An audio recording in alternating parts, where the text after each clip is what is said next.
My husband is too busy with work.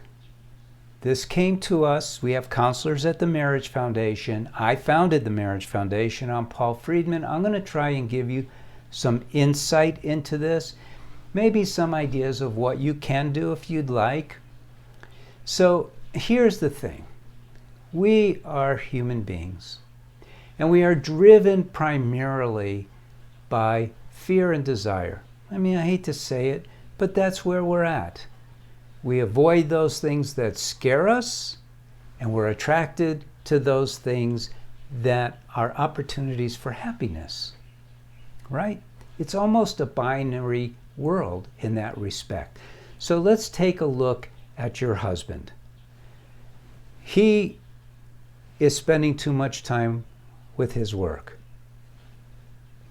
Now let's add a sentence, instead of with you.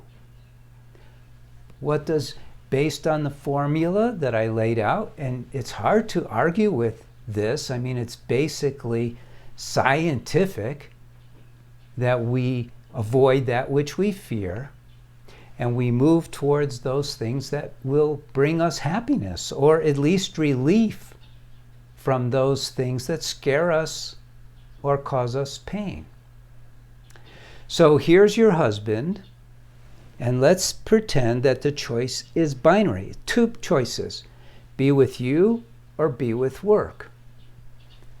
This is not too hard to figure out when you put it in those terms. It may feel offensive.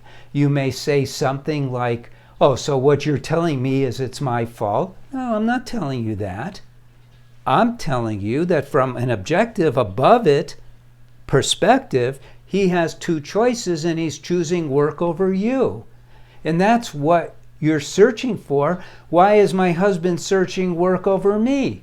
And I am telling you that it's scientific. There's a quadrillion studies about this. It boils down to our drive to survive. We have the survival instinct. It's innate with all of us. It's the same for you too. But you're angry. Well, there's a hint. You're angry. You're not sad. You may say you're sad, but if you put it in the terms like we have it on this video, you're angry. Hey, why is my husband interested more in work than in me? Right? Well, what does anger do to you? You shun it.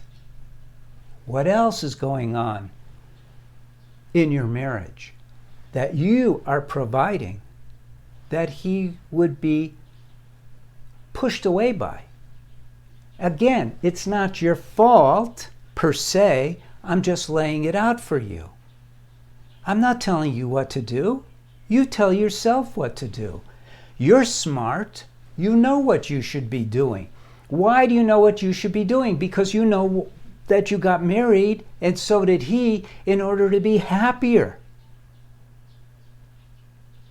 You and he both got married for the same two big reasons. One, to be happier every single day of your life, and the other, to experience unconditional love. Truly. That's it. All the rest are subordinate to those two big things. So, is he happier every single day of his life in the marriage? Now you might say, no, he's a workaholic. Well, but why?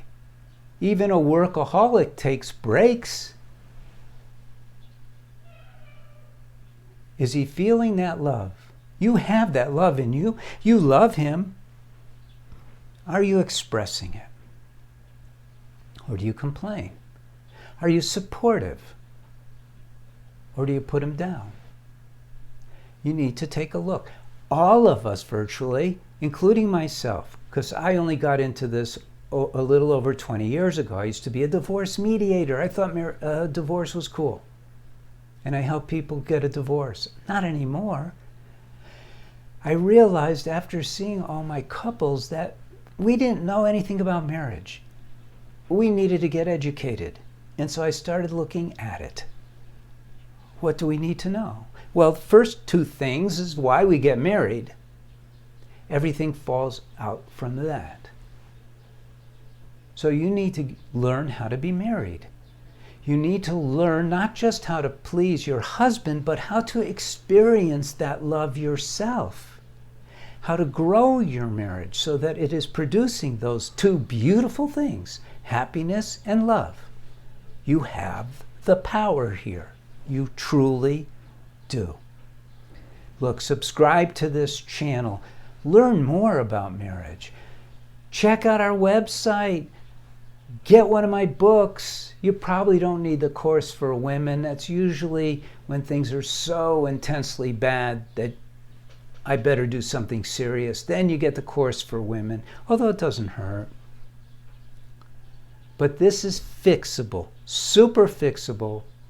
The problem is not as it seems, because that work could be replaced by video games, could be replaced by bowling, could be replaced by an emotional affair.